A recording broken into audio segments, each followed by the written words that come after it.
Salut la famille, c'est bien votre Alpha Balo, le roi Zoulou, le bachelier, sur la chaîne Tonton Promo TV. Aujourd'hui, nous sommes venus pour décrypter, dans notre émission décryptage, ce qui se passe actuellement dans la musique Nabiso et à Congo. Toyoko Solola, et loko oyo sur la toile, la musique Nabiso, et ça lit la dernière sortie médiatique de notre célèbre journaliste Nati Lokole, avec des propos tenus contre les grands Mopao Koffi Olomide. Alors, les lots qu'on décrypté, qu'est-ce qui s'est passé au juste? Il y a 1001 questions à se poser. Est-ce que c'était nécessaire à Nati Lokole, à l'équipe France Temaï, à tenir des propos oyo à lobby, et il y a aussi des trucs où il y a Bimisi, je ne crois pas si ils ont secret ou quoi, contre Koffi Olomide. Question mark. Est-ce que Nati Lokole a été touché? Question mark. Est-ce que les musiciens oyo balikaki et pas ya adoyoué, les musiciens ya Fali qui ont incriminé Nati Lokole, ils ont eu les raisons?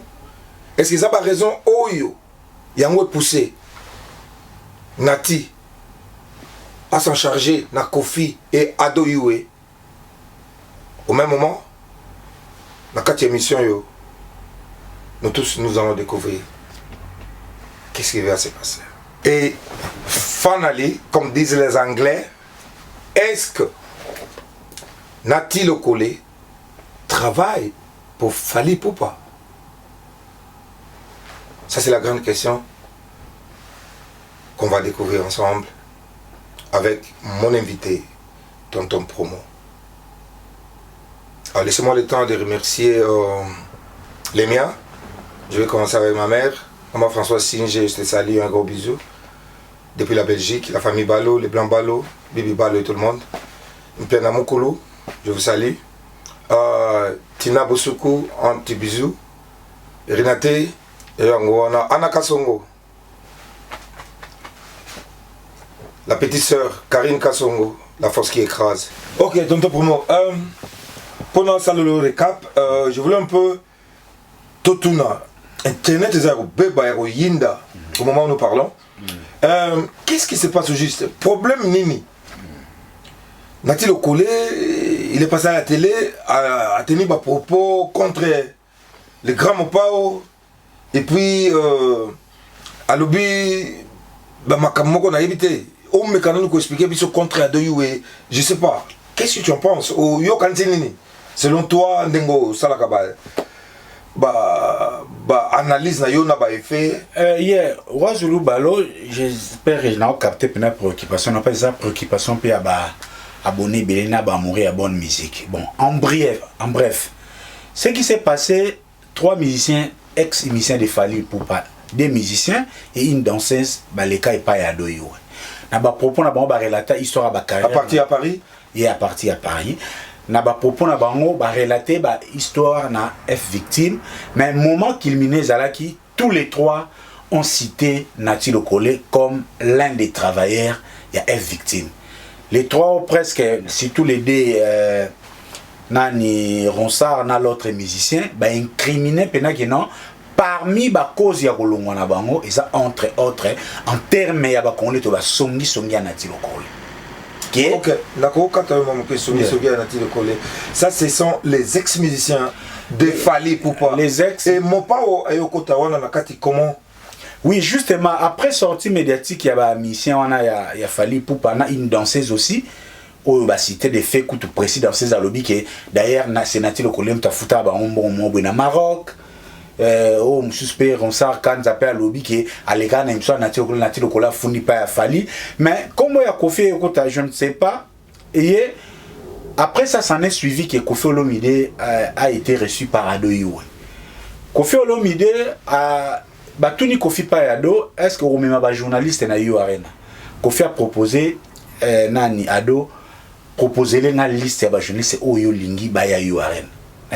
Nani Ado ebise non te eza musala ngana journaliste Kofi a insisté que t'attaques n'est pas bien mais au tata 22 personnes au zaba bisou n'engue yo linga ba bisou abi non ngana journaliste était oyo na moya za journaliste na butu azosa la pona musicien maman Kofi abimisi mbote kozomona mais nullement Ado et Kofi Olomide n'ont cité les noms de Nati Lokole dans leur émission. Bon, ok. Tonton, pour moi, na me moi ko kota na idée yo bimisi. Selon toi, biso nyo de musique dans ce tambolaka, il y a toujours la polémique. Et puis ça kana ba le musicien ndenge ba salaka to yebi ke et ça kana moi ba groupe moko ba musiciens qui sont toujours pour ou contre tel ou tel. Mbote wana selon toi. Les grands mots Missy Mbote, pourquoi kaka tang lobby qui va travailler pour nos musiciens? Parce que toujours qu'il y a un décryptage, on va comment dirais-je, bah effet au niveau sur primaire avant de quand on a effet secondaire. Alors ngai na bandola na ba point na yo selon ton analyse na bandozo ba point au clé pour te commander le quoi surtout Mbote wana selon toi. Et bimi comment parce que biso to bi c'est Adam ta bimi ça Mbote bimi. Parce que bien les grands mots Missy Mbote pourquoi selon toi? Bon, selon Ngai, on connaît, on a très souvent la bénédiction de Bisso Toyebani. Parce qu'il y a des vitesses, il y a communication. Bilo, quand on a appelé ça un système, il y a un laissé. Fali et Moura, ça va on sait qu'à Zoyemba, Bilo, au mot est sensuel et sexuel. Mais il n'a pas prononcé.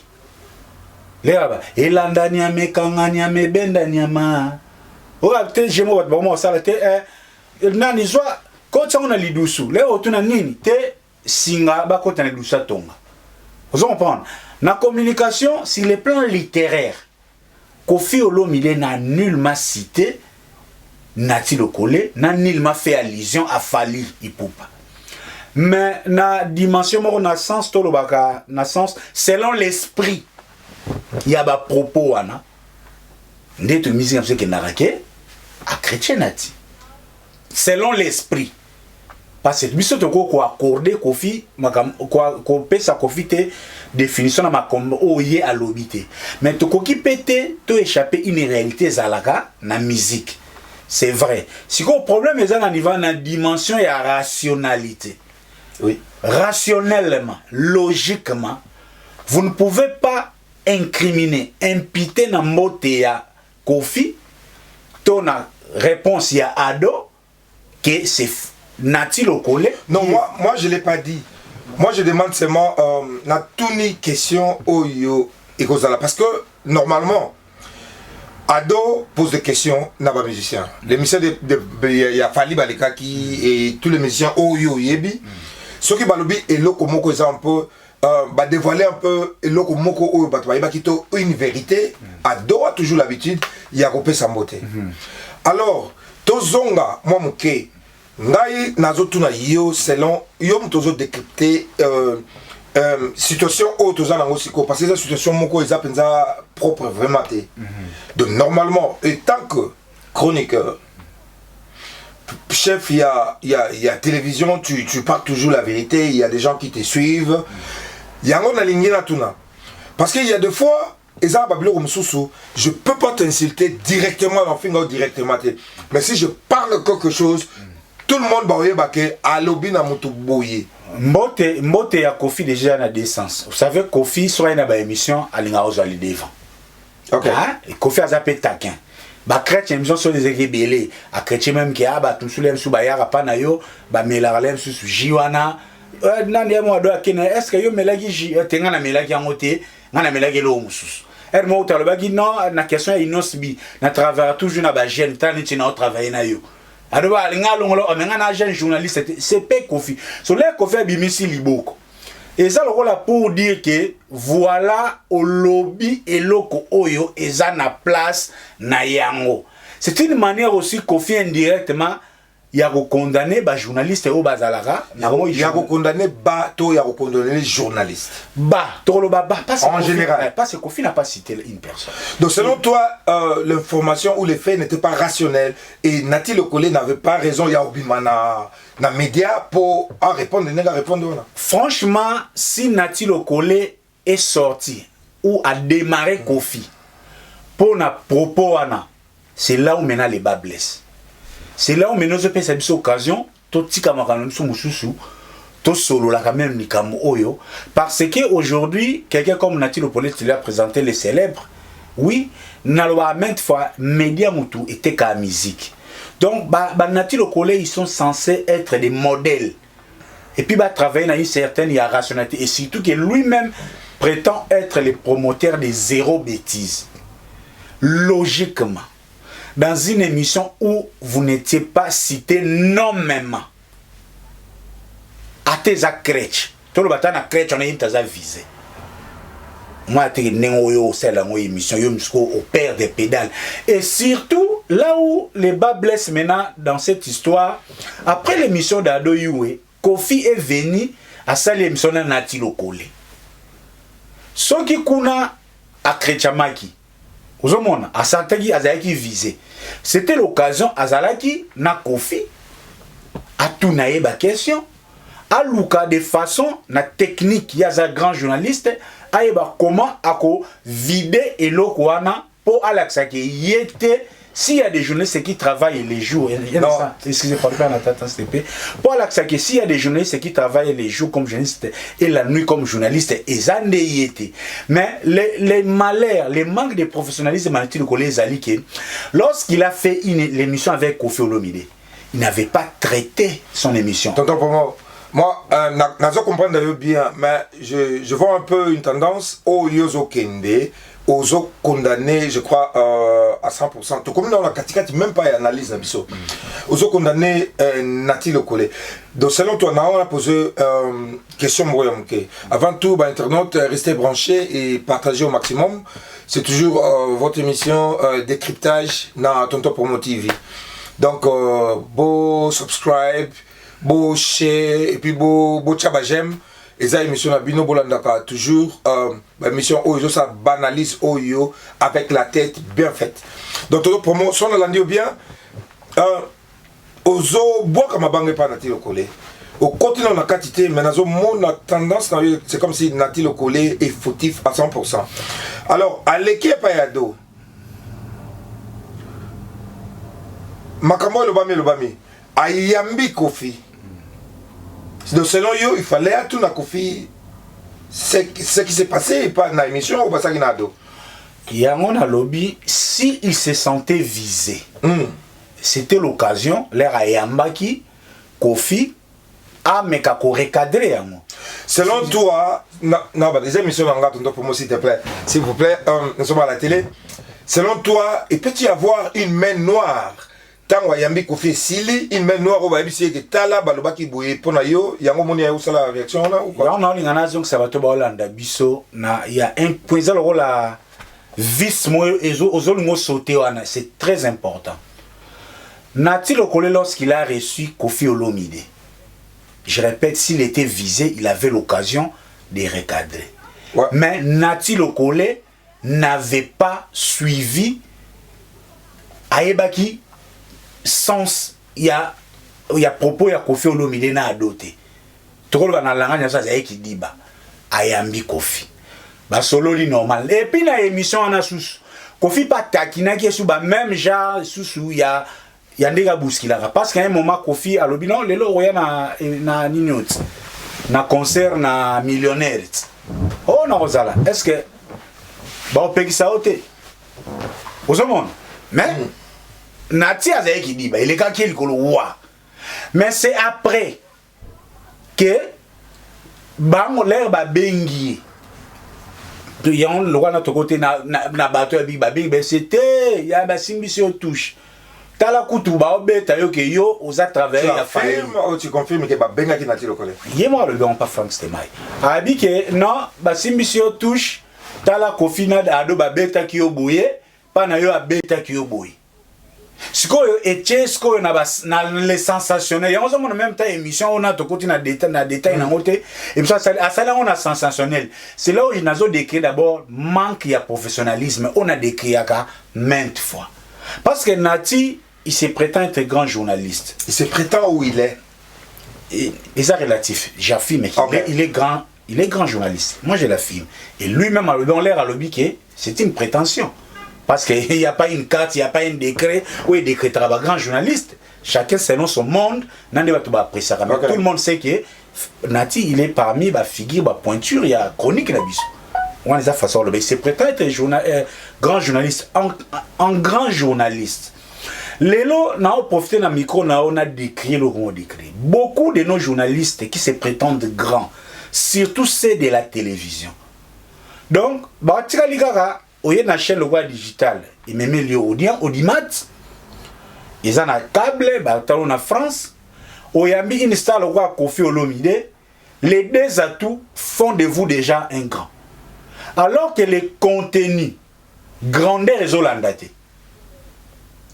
grandeur et zolanda souste parce que tous on a un contexte un journaliste le va préparer émission c'est quoi koyeba muto yamba actualité na yeza nini Nicolo ba point de vue na yeza nini c'était à quelques plus de 72 heures il y a émission il y a do yo oyambi Kofi le minimum les grands journalistes bazarana ba secrétaire bazarana ba assistant on va pas lui demander à ta l'émission mobimba mais avant oyamba Kofi faut passer le rapport Kofi Outaki Alman na Goldman ezalaki nini avec qui émission une émission na point de vue ezalaki nini au-delà you arena c'est comme ça que les vrais professionnels les grands journalistes travaillent tout le monde a Perro Lourara l'air azala na digital na sujet à l'époque ezalaka nzembo ya gege confusion ezalaka ou non est-ce que Moïse Mbia lobi gege to GG on voyait comment Perro Lourara avec l'équipe rédactionnelle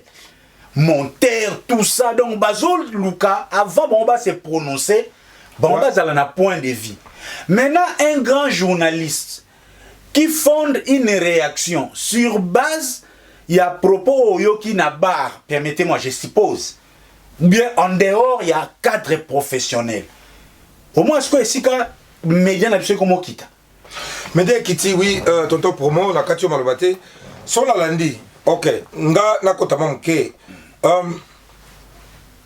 Kofi a fait l'émission na ado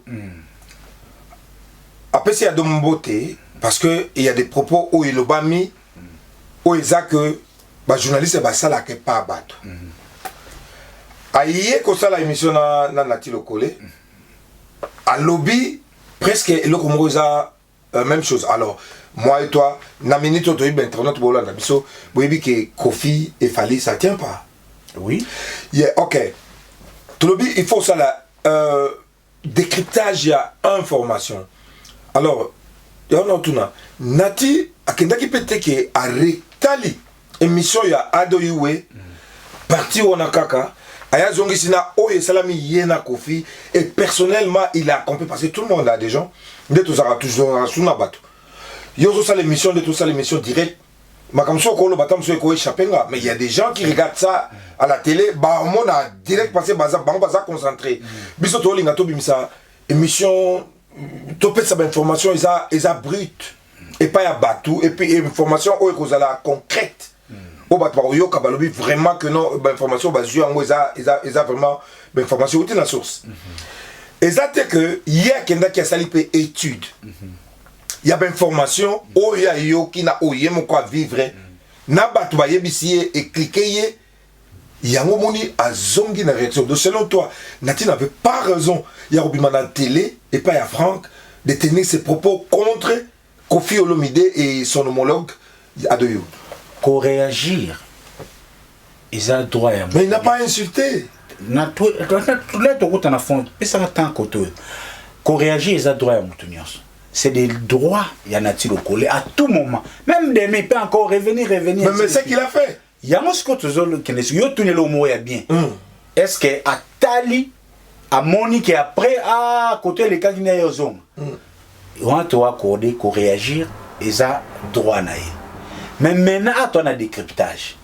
C'est là où maintenant, opinion, il y a téléguidage. Ils ont la place. Parce qu'aujourd'hui, dans notre média, il y a des analyses commandées. Il y a des émissions commandées. Il y a même des sorties médiatiques dictées. Donc, sortie médiatique, il y en a-t-il au collège, toute personne raisonnée n'aura pas tort de dire qu'il a été, on lui a rappelé à l'ordre. Parce que lui-même, il est passé à l'objet. Les sénateurs, on a dit, mais l'objet est nan ya ébissé. Tout ça décryptage. À l'objet est nan ya ébissé. Mais nous, on connaît comment il fonctionne. Parce que d'abord, on a comment lui, il fonctionne, ou bien les chroniqueurs... Dans l'ensemble, il est chef d'accusation, il travaille chez Fali. Et puis, tu as la émission en Oscolelo. Vous voyez que dans la chaîne, il y a Franck Semay, émission en Bakani, commentaire. 2. Émission est commis, est commis privé, est commis public. Moi, je suis d'avis que les camps Fali lui ont rappelé à l'ordre. Que Tala, parce que vous avez tantôt que Kourezo le gâté Fali na kofi. Les camps Fali a rappelé Nati Lokole à l'ordre. Zonga kende kolonga parce que viana simisio touche parce que simisio touche et ça indirectement aussi ça Fali touche parce que aujourd'hui ce n'est pas un secret des polichinelles, ils sont liés permettre excusez na acheter locaux. Pourquoi je fonde mon raisonnement sur ça? C'est pas nouveau. Paul Mopassou là Ayamba Seleo et les qui dans laboratoire à Camp Fali cette émission sera là au Bimate. Donc, côté téléguidé, bah journaliste, il y a Camp Fali, c'est pas du nouveau. Les derniers audios, il y a Mida, excusez-moi, n'a coloqué ça sous mon cas d'exemple. Donc, pour moi, Nati Lokole est revenu, et puis il n'est pas revenu, c'est vrai, Azaraming, il n'est pas Franck. Al-Sabah, il n'est pas Franck. Azon ne peut pas être Franck parce que c'est les mêmes chaînes où on a bien chronifalistes et aussi les maillons de l'Empire du Mal. Donc, il a été téléguidé. Ok, pour moi, merci de la réponse. On a posé deux questions, sous-questions, à propos de la réponse.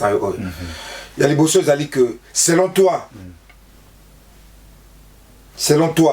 n'a-t-il le travail pour Fali? Non, vous avez mis balé. Et ça que, dans notre pays, il y a des journalistes, des chroniqueurs, au Bazalaka, derrière, bas musiciens. Donc, tu as dit que les journalistes, il y a mon touboui. Selon toi, Nati Lokole travaille pour Fali? Bon, avant que tu aies ça un point de vue. Avant que tu aies un point de vue, tu vas Hollande. Non, c'est parce que avant, une question simple, mais on dirait. Les gars, au monde merci beaucoup. Pour moi, Makamboyo, le Vassango Israël, je te salue. On cherche à nous coller des tickets mobile. Et on toujours attend aux émissions, il y a bongo. Pour moi, les émissions, il y a des choses à tibiaté. Au comate. Tibia, il y a un tibia. Et on a toujours attend de expliquer. Toute personne raisonnée, moi Namouki, Baché yo juge. Nati Lokole Aleki, alors qu'il ne travaille pas pour Fali, c'est juste un ami. Il est journaliste. Une danseuse à lobby qui est na Maroc. C'est Nati Lokole qui les a payés. Fali a laissé l'argent, il y a au foot à musicien aux mains de Nati. Il a payé. Lorsque Nati Lokole payait les musiciens de Fali, il les a payé en qualité de qui? S'il te plaît, mon frère. A foutu en qualité de qui? Nani, identité nani. Mise ou les gars sous pardon. Pour à justifier que moi aya concert ya Afrique. Azo benga Nati Lokole. Que angana ko ya tetala boye ticket boye. Anda au salaire rapport en qualité de qui? Parce qu'il y a des journalistes. Journalistes c'est ça communication ni et puis permettre le cause on rebondir na ni le logo. Ce n'est pas mauvais. Un journaliste peut travailler dans la communication de toute personnalité ou de toute autre structure. Et ça toujours bon. Naba oni ba qui para excusez-moi. La communication les professionnels des médias. Parce que journaliste a une expérience naé, a une compétence ya gérer communication, ya tout le monde a une politique. Kaboul combien de fois la conseiller en communication Moïse Katumbi, na ministère, quand un journaliste est aux côtés d'une star en sa qualité de chargé de communication, c'est professionnel. Parce que journaliste a à peine à compétence au-delà du journalisme. Par exemple, je fais le marketing en ligne. Na YouTube, internet, ah bon? Oui, il y a des missions c'est que professionnel. Là, non, ça là bon, je suis marketeur. Je suis journaliste. Et on a plus communicateur par la nouvelle technologie de l'information. Aux hommes, parce que ce n'est pas un péché. Mais les bas blessent. Lorsque yo au comique opposé ba acte, il y a subordination. Parce que nature au collé lorsqu'à Zimbong. Mais c'est ce qui se passe chez nous. Excusez moi, je peux te donner des exemples. Excusez-moi. Un instant, il y a sous des exemples. Imaginez l'air nature au foot. Yo identité, soit 100 na yo. Soit 200 non. Soit 300 na yo. Après il faut ça. Face à rapport non. Là ça la rapport. Acte one par rapport à Fali. Bah comme parce que toi on a des relations horizontales na verticales. Quand tu es journaliste aux côtés d'un musicien, vous avez une relation horizontale. Ils ont partenariat, complémentarité. Mais là, comme on fout là, bah musicien et orchestre c'est bon. Non, tonton pour moi. Qu'est-ce qu'ils c'est scientifique. Non, tonton pour moi, non. Ce qu'on l'a dit bien, si je ne me trompe pas, voyage en Maroc, c'était les débuts de Fali, n'est-ce pas? Donc, air nature au collé à Foutimbon. Il faut faire un rapport. Là, on a le rapport, on a Fali, il y a gestion financière, il y a F victime. Ouais. Moi, comme il y a subordination. Donc, on a comme subordonné à Fali. Donc, je suis à l'aise de dire que Nathie Lokole travaille pour Fali pour pas. Ok, selon toi, Nathie Lokole travaille pour Fali pour pas. On veut vos commentaires, s'il vous plaît. Bino Bagnusou Landaba à Londres, la PCB Nombote, Beli Jogo, les miniatures d'Afrique, il y a eu Angoana, Anna Kassongo. Bijou Massamba, moi c'est mon bien. En tout cas, il y a eu Angoana. Piana Moukoulou, Alain Sikiti. N'a pas besoin de place aux alliés. Ah, tonton promo. Donc, si je comprends bien, Nathie Lokole travaille pour Fali. Alors, Nalinga a posé une question, Moko. Voyage en Maroc, si je ne me trompe pas, c'était les débuts de Fali. Il n'y avait pas une structure dans l'orchestre. On n'en disconvainc pas. Ouais, structure de l'orchestre, c'est alité. Donc, c'était comme aux contrats, tu amènes tes musiciens, ou même pas musiciens, par exemple, dans le Maroc, et il y a tout autour, bah, camarades, les amis, que Nathie Lokole était parti, qui faisait partie, il y a Batoulande, par exemple, Fali, peut-être à l'Ingazonga Poto, à Tikimbong, pas Mouto, après sa mission, parce que c'est pas un peu ça. Donc, pour il travaillait, il travaille dans il y a être victime. Non, et ce qui en a été, ce qui est souka qui en a, oui. Ce qui est souka qui en a, oui. Mais si les lots ça évolue ainsi. Si la différence c'est là où Nathie a tenté de jouer les malins, en présentant les tableaux, il y a Joka ou bien Kofi pas proposé Nathie Lokole pour lui. Comme il n'y a pas un contrat formel, c'est un prétexte pour lui pour se justifier qu'il ne travaille pas pour Fali. Alors que pour travailler pour quelqu'un, on n'a pas forcément besoin d'un papier écrit. Le travail, ce sont les actes. Il y a aussi les contrats verbaux. Il y a aussi les contrats verbaux. Et puis, ok.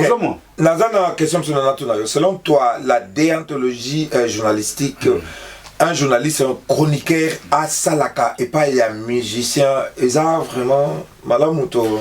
Un journaliste, comme journaliste, les meilleurs rôles qu'il peut jouer à côté d'une structure ou d'une personnalité.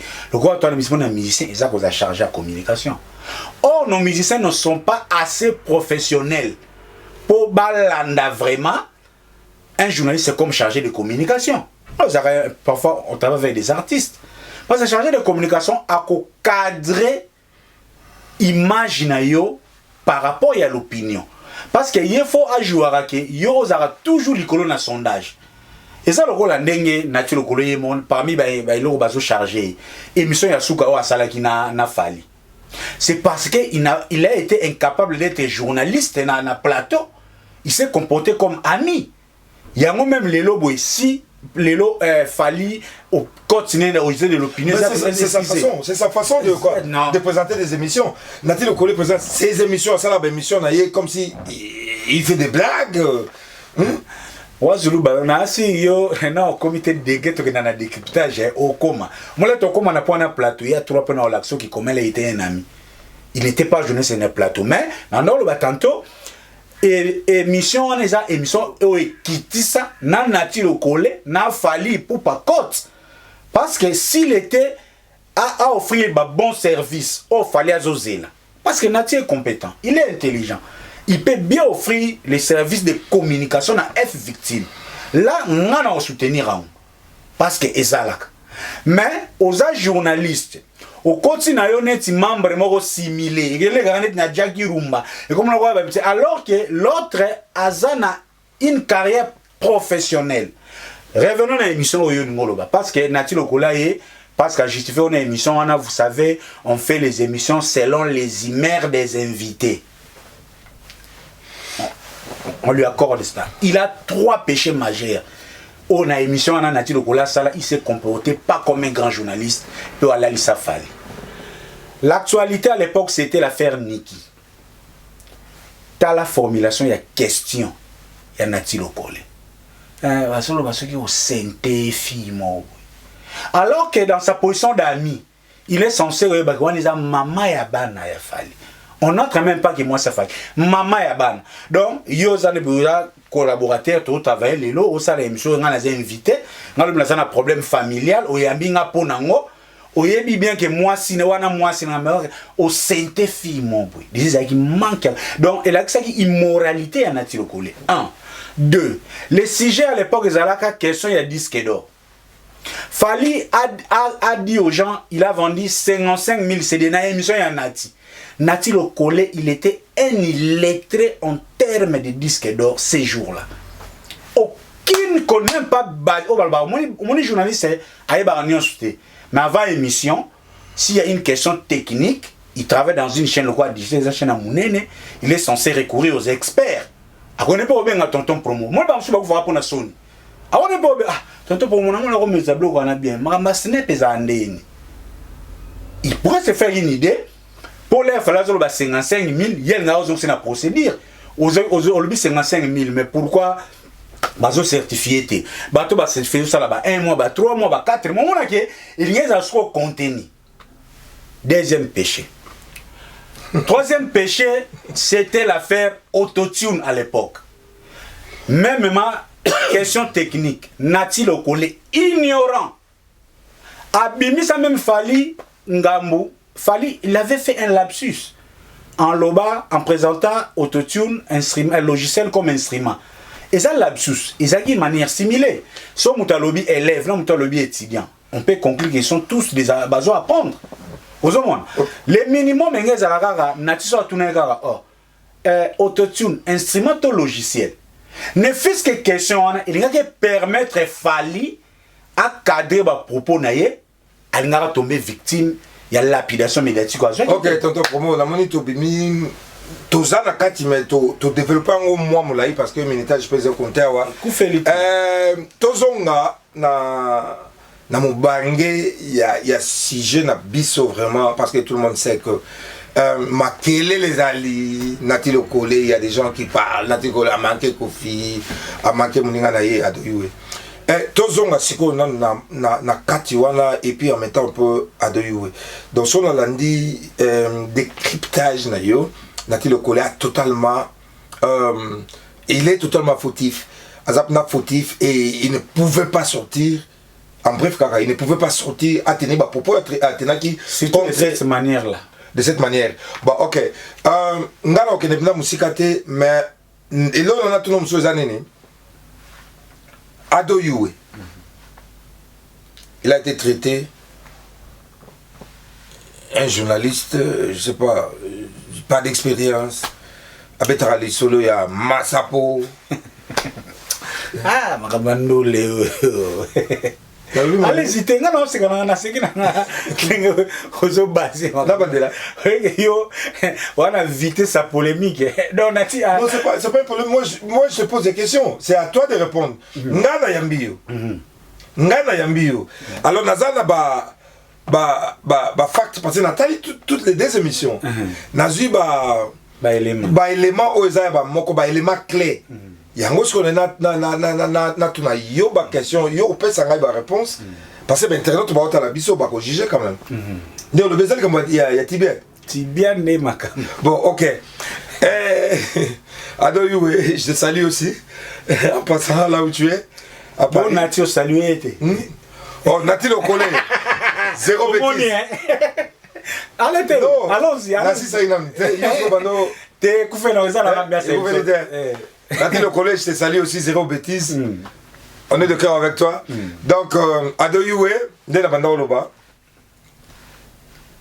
Nati a traité comme un journaliste où il a une expérience. À Betarama Solo, il y a Massapo, soi-disant, ils ont quoi histoire annoncée. Il n'y a jamais eu de contradiction, même si de quoi, Bastard, artiste, lui il sait que Moutou Azolo Balokuta, Asalaka jamais contradiction, il écoute. Mais ce qui va le moko, oh, il s'est pélissié à Pessimbote. Selon décryptage, ça c'est le mot qui convient, où il y a Nati le collé contre Ado. Selon toi? Le problème de Nati, l'air Azolo Babongo, c'est simple, il y a une seule réponse, peut-être on ne va pas commenter après. Il est orgueilleux, c'est tout. Et d'ailleurs, c'est ce qui lie mieux Fali et Nati Lokole parce qu'ils sont tous orgueilleux. Par rapport à quoi? Nati Lokole a orgueilleux de lui-même ou bien il est jaloux, je sais pas. Mais orgueilleux, c'est un seul mot dans le dictionnaire, baby, un orgueilleux, c'est quelqu'un qui s'humilie pas, c'est quelqu'un. À s'humiler à propos de Nini. C'est un orgueilleux. Ah? À s'humiler à propos de Nini, parce que. C'est ce que je veux un peu. Est-ce qu'un journaliste raisonné, humble, a traité pendant l'émission, il a donné une émission Massapo, n'a traité là. Ça c'est l'orgueil. Donc, Ado Yu a ça l'émission Massapo, il y a une émission à journaliste, parce qu'il y a un contexte. Déjà, on a Massapo, et puis il a même cité, non, le bien, ça me rappelle encore, avec Franck. Ah, tu as vu tout. D'ailleurs, Franck, là où il y a un rabatteur, au recadre à Bango. Parce que tu as l'expérience. Donc, traiter Ado comme un musicien, un journaliste, il y a Massapo. Ne peut dire que ça va faire animer un orgueil. Mais Massapo, surtout que déjà histoire, comme de dire histoire, ce qui s'est passé. Mais Ado mission des Akayambaka, même il va toujours dépassé. Il est dépassé. Parce que un monsieur qui dit comment tu as commencé la musique, nga bandaka boy na yaka boy na longwa boy. Et ça concept y a émission là y. Comment il go comme un jeu? Si koyo complexe osko banati lokole bazana ngo yangwana.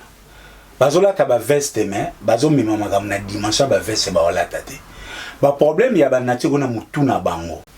Journaliste no ça sala en internet à Rakai. Selon bango. Ozomon. Or, il oublie que pour na bango, journaliste à TV, à grand que journaliste ou à ça l'émission à YouTube. Point de départ d'abord, il faut que ça la bango orgueil inutile déjà dans l'ensemble, mais le quoi il s'agit de lui. Est-ce que vraiment, moi je suis, Nazaka un regard très sévère dans les médias. Et Dieu peut-être nous, on a un mot tout ça d'exercice, tout côté d'entrepreneuriat et en médias. Est-ce que Mouto vraiment, il y a directeur de programme dans une chaîne, il y a Mundele. Il y a Mundele qui c'est trop fort, bien. Entre Nati, Nadoyo, qui est bon journaliste. Ado est de loin supérieur, grand journaliste et Banda Awa, au moni banda donc Kingasa ni ti pen pembe. Donc excusez-moi, il y a peine on a placé plat basso. Donc nati le collègue tout devant ado na journalisme a rotel matate. Puis en attend. Moi je m'abstiens hein. Nazo yo kayo, nazo yo comme nena lo babou. Au moni yo peut tenir bas propos. Yeah. Bah propos au yo tenir, ça n'engage que toi. Oui. Et puis il faut y avoir que faut pas ça qu'au temps. Et puis tu vas avoir des répliques. Donc écoute vérité. Yeah, et quoi la réplique? Bah tu me souviens aux contre yo. Non la pensée unique n'existe pas. Bah OK. Ce qu'on vient, moi c'est sous Singapour. Moi je me à ce que au Pénasco comment ado et vas-y alors. Excusez-moi, pardon. Vas-y. Oui. Quand je dis ado est de loin supérieur grand journaliste que Nati Lokole. Un d'abord. Nati on est bandela. La plupart des journalistes c'est à TV confesseur bazar nango. Nati tu travailles na digital. Audience au état, les audience à Nati hein. Les audience est digital. Si Nati est célèbre en Europe parce que la chaîne digitale est sur câble. C'est pas parce que au lobby français il y a mon apôtre lingo. Non.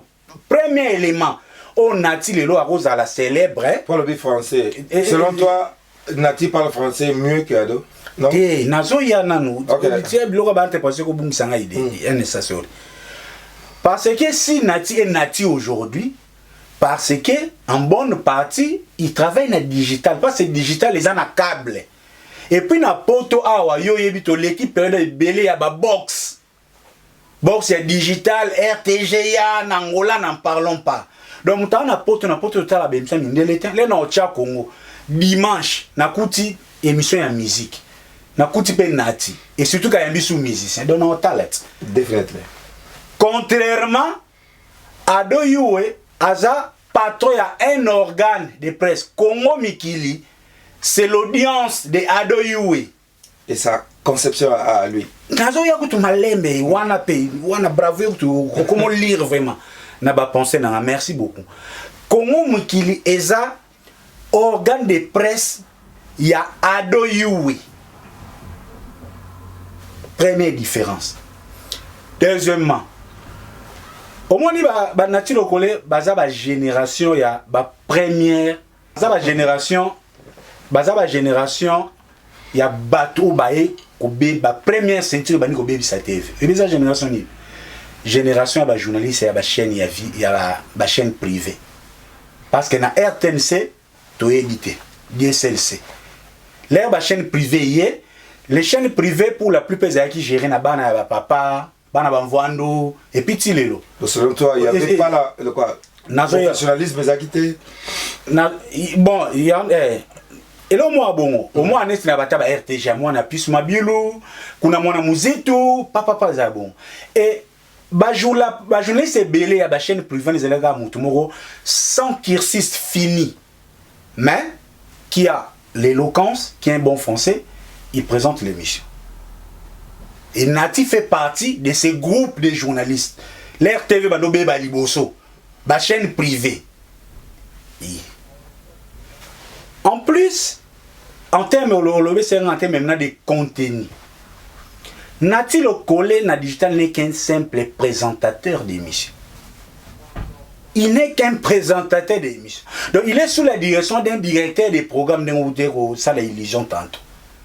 Mais Adoyoué, Aza concepteur. Il y a émission naïe. Comment il y a émission là? C'est Ado qui a conçu ça. Donc Ado ba faut tchabon ba face B. Il y a problème Mukendi. Aux hommes. Déjà conception il y a Ado. Tala nous géniosité au abimisa. Et Roi Zulu, je disais, na télé entre présenter une émission et concevoir une émission. Quelle est la chose où Esengi tibia penesal. Donc na Ado. La conception. Na Ado na Nati. C'est Ado mouta c'est la tibia koleka Nati parce que émission même où il y a ça, esa émission où Nati nani Jakinda la pesa go. Esa même pas émission na yété. Donc ça présentateur. So bonimbo tcha un présentateur d'une émission et un concepteur d'une émission. Et puis to est-ce qu'on a émission où il y a Ado. Oza pena mutu. Na mutu atali émission ya Nati. Na mutu atali émission ya Ado. Non, non, tu as quelque chose. Ben, monsieur, il y a Ado, mais c'est toute une encyclopédie. C'est toute une encyclopédie. Des livres et des documentaires seront faits grâce à ces émissions. Et Ado, Azana ligne, Oyo, il a changé les choses. Lélo, excusez-moi, Lélo, traitement et la danseuse. N'a pas orchestre. Ado a milité sur ça. Likamba salaire à musicien. Na quatre émissions, Ado a milité yango. Parce que les natifs et les autres sont dans les célébrités, mon le roi, sont comme célèbres, ou la taba veste, ce que Moussa le comme moukié, combo et comment qu'il est belé. Mais en termes de contenu, il y a nature pour s'en tenir à Ado. Ah, Moussika. Moussika au Samanate. Ah, pour s'en tenir. Ok, Ado Yue, voilà un de tes fans.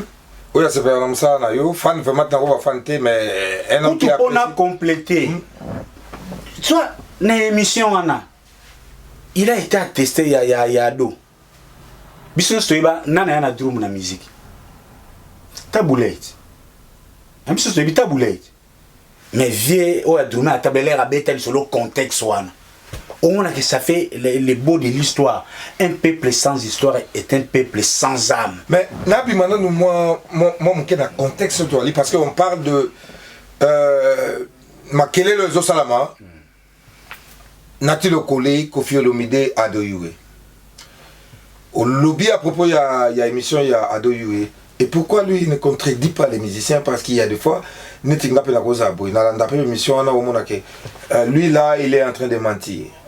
Oyo boyazolo balokuta oyo boyazolo balokuta net par exemple il y a une personne qui est venue Natalaki j'étais le nom il parlait de l'histoire à Wenge mais soko Hollanda biso notre koli na ba kini wana to yebi o mona moi histoire moi pourquoi lui il ne contredit pas il faut comprendre l'émission émission ya on a ça yo Ado c'est un génie na lo baté pour na vanter les gens congolais to linga to mona makamule ya kanaki tout droit. Même la beauté de l'art reste sur les choses cachées. Les grands hommes communiquent pas tout droit. Même Jésus. Ah non, ça la église après 3 jours, église est bouc. Le bon on comprend en monté. En parabole toujours. Contradiction il y a Ado et Zalaka ayambio. Oui, yom to sala inzembot. Atiki lobby. Po yom to lobby. Ayoki. Émission tikalit. Lobby azui mutu mususu. Aye. Atuni question atuni ki moi ndela simba mutu mais contradiction ya mwana soko tibie zo sate ko percete que déjà c'est contradiction Ado abisa ba mise belé pétement les termes bazoba yango mona pe ba tu ebele ba ko ya émission Ado te po soko ye mango obima zoba contradiction ça raté au lobby na côté tonto pomo to comme na bsoko chité na c'est comme presse na suka Minitage les autres comptés. Comme l'absolu moi cochité, tonton promo. Oui. Nasi au saliba décryptage ça c'est le mot qui convient parce que tout ça là décryptage déjà une analyse approfondie. Tout quand on a tout qui bah source primaire, bah source secondaire, motivation. Qu'est-ce qui se cache derrière solo voilà. Alors tout ça là conclusion à biso bientôt. Mais tonton promo c'est que moi j'ai compris, c'est comme si au Betara Makambo au Ezake Kombo ya Dicap Fali Ezana Kati, on dirait Massassi qui n'a pas momingue. Donc on a le collé, il y a une corrélation avec Fali. Massassi, c'est pas. Oui, wana na machaka ngote, mais problème est ce qu'on différence c'est ça. Contre Fali ou bien. Oui, Netsingas. Toute cette période, il y a 3 ou 4, 5 mois, je suis très sévère envers Fali. Mais seulement si quoi. Très sévère ou contre, je sais pas. Je suis très sévère envers Fali. Donc, il y a pas besoin journaliste ou chroniqueur ou bazaka. Nassima musicien, non? Na développé qui a. Moi, je suis nassima musicien, je ma compétence nanga. C'est un musicien. Na offrir ba compétence nanga. Ce qui n'a pas compétence. Dès na boui, na bi comme ça na bon menuisier. Na sala ba kit. Musicien nga somba ba kit. Na ke no travail na ndako na sali. OK, ba warrior boyoka. Yo masati ka kuna, on dirait. Et Naloba qui ont tantôt très sévère envers Fally depuis 3 ou 4 mois. À propos? Pourquoi? Parce que aujourd'hui, moi je compte sur Fally parmi les artistes qui défendent notre culture. Parmi? Oui. Et comportement, attitude, entourage à Fally, ces journalistes, son entourage. Ces journalistes, y compris Nati Lokole. Yes. Bazo aider Fally à payer sa musique Nabiso, c'est que réellement on attend de Fally. Mais il est toujours partout au monde, il voyage partout. Mais il est toujours appelé, sollicité. Oui, il y aura partout au monde, il est partout. Il est dans l'anniversaire de Marco 6, na Ropé Sanil Kazotis, na Fetia Games, il est à Dubaï, il est à Tchepoudre, Nini Boye. Au 20 matin. Té, nazo aidé, nazo rappelé artiste. Tous en une 8 d'années. Eh, pardon, 8 mois. Donc il va 7 ou 8 mois. Tokos 2. Ba clip est silaté. Le kamba clip, tu as souhaité quand ce clip est bim. Tu as une réédition. Ils ont qui soutenir ceux qui ont des parties année. Tu as qui. Tout ça na suite na ngote. Ba concert, c'est vrai, Covid, environnement, moi, les autres touchés, bah, tout. Bref, mon constat est que ça fait un bon bout de temps que Fally est plus dans la visibilité que dans la musique. Et moi, je crains même. Selon toi? Oui, je crains. Avec sincérité, Fally comme un frère, comme un Congolais, comme une star qui fait notre fierté. Moi, j'ai peur que Fally Ipupa soit tombé dans l'addiction de l'Internet. Parce que vous savez, l'Internet, c'est un outil à double tranchant. Vous avez un documentaire sur les inconvénients des réseaux sociaux. Les réseaux sociaux peuvent vous emporter sans que vous se rendre compte. Parce que ce sont des machines. À force, je sais que Fally a bien utilisé l'outil Internet. À force de bien utiliser l'Internet, et d'ailleurs, dans la plateforme, moi je suis tenté de dire que Fally est tombé dans cette convenance des machines. Parce que les réseaux sociaux sont au landiango. Il y a un qui est dirigé ce qu'on moutoune. On a dit ce qu'on ne fait pas, ils ont à travers Instagram, chaque jour ils postent tout, mais bref, moi j'entends ces Fally où ils ont une terrain musical. Ok, donc sa communication, ceci n'a pas Fally à se comporter comme une star, à la communication, parce que a toujours une sortie médiatique ratée, parce que ça dans un contexte soit il y a des amis, il y a des proches, il y a des familles. C'est comme si Fally a commis que l'on analyse. A comment que na blog est très superficiel. Il y a un scoyo n'a pas révolté parce que moi j'attends beaucoup de Fally. Non, c'est la Fally à Londres. Qui est derrière toi? Qui est derrière toi? Mon amour pour la culture congolaise, parce que je suis un combattant de la culture. Imaginez Fally à Londres. Ok, chers internautes, Nassir, les propos tenus, ça n'engage que son auteur qui est Tonton Promo. C'est pour ça que la émission. Qui pour apporter une pierre dans l'émission Oyo pour on peut mettre les points sur les i pour tout ce qui se passe sur la toile de notre musique entre nos journalistes et nos musiciens. Et selon toi, Kofi va réagir comme d'habitude? Mon pas les langues à réagir, mon pas l'ingabon. Il va passer à la télé pour. Au mêlé yo natio sali pour n'aime tout le blindé Kofi. Il est comme Kofi autant donc mon pas route na si à frotter les mains. Bon pas bloganer soit mais ça n'a déjà. Et un conseil pour ado? Ah déjà mais bon, conseil musical à propos il va faire une émission. Non, je pense pas. Ado non, je pense que c'est genre des petits bêtises. Non, je pense que ça. Selon toi, Ado est plus grand que. Et là, c'est une émission au Soumou qui s'en a. On a lobby parce que Nati voulait les traiter comme un journaliste moindre. Mais on a fait relever ça qui est bas. Critère, au bon, il y a un grand journaliste. Ado a mieux que Nati. Ok, chers internautes, Nancy, tout comme presque dans Rochité, avant, tonton pour moi, ça la conclusion là. Nous avons remercier ma maman chérie, Françoise Mère S, maman Banagno Salemba. Je t'aime bien, maman. Ça fait un bout de temps qu'on ne s'est pas vu, mais je vais faire de mon mieux pour venir en Belgique. Mais, bisous nanga, comme pas ma famille, c'est tous les blancs ballo. Maître John, le seul qui nous reste. Freddy Linoussi, Izedoko. En tout cas, bino nyoso tozali awa l'un deuxième après prédiqueur Bijou Massamba. Donc très gentil. Tonton pour moi. Nayoki ba propos na nyoso lobby. Na retenir moi ba élément moko za clé on en a salé la yo conclusion de ma part. Et puis, il faut ça la conclusion, bon, on clôturer l'émission. Donc, selon Ndenge Tosololi Awa, et ça que Nati Le Collé n'a pas réagi, n'a bon moto. Tout ce qui est. Et le sur le moment qui est rationnalité, il ne devait pas passer à la télé pour réagir de la sorte. Selon toi, c'est une manque de respect à propos de homologue Naye, Adoyoué. Et puis, na Kofi Olomide. Donc en général, Nati Le Collé a mal agi. Selon, normalement, Ndenge Tosa l'émission Nabiso, il se croit là où il est, mais il n'est pas. Selon toi. Donc en général, on a kangi moi on habite ceux qui 1 ou 2 minutes, yoko ça confusion. En un mot, c'est ça. C'est Nati Le Collé, c'est un grand journaliste de notre pays. Il inspire beaucoup de gens. Il est suivi par beaucoup de gens.